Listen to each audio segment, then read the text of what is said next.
ধনপতি পাল তিনি জমিদার মস্ত, সূর্য রাজ্যে তার যায় না অস্ত। তার উপর ফুলে ওঠে কারখানা ব্যাংকে, আয়তনে হারালেন মোটা কোলা ব্যাংকে।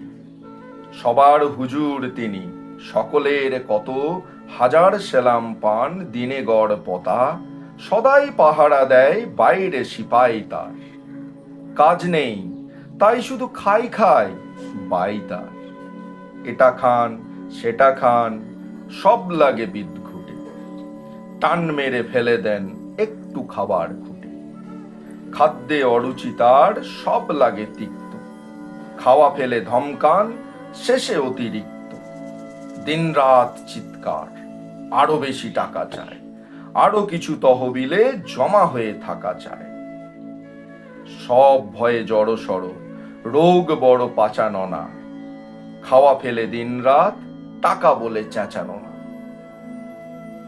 ডাক্তার কবিরাজ ফিরে গেলে বাড়িতে, চিন্তা পাকালে জট নায়েবের দাড়িতে।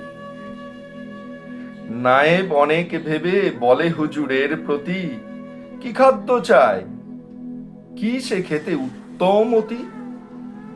নায়েবের অনুরোধে ধনপতি চারিদিক দেখে নিয়ে বার কয় হাসলেন ফিক ফিক।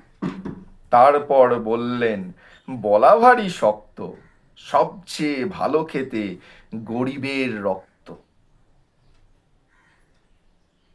কবি সুকান্ত ভট্টাচার্যের বিখ্যাত কবিতা ভালো খাবার। সত্যি সবচেয়ে ভালো খেতে গরিবের রক্ত। কথাটা যেন সেই রবীন্দ্রনাথ ঠাকুরের 2 বিঘা জমি কবিতার যে লাইনটা, সেটাকেই মনে পড়িয়ে দেয় যে এ জগতে হাই সেই বেশি চাই, আছে যার ভুরি ভুরি, রাজার হস্ত করে সমস্ত, কাঙালের ধন চুরি।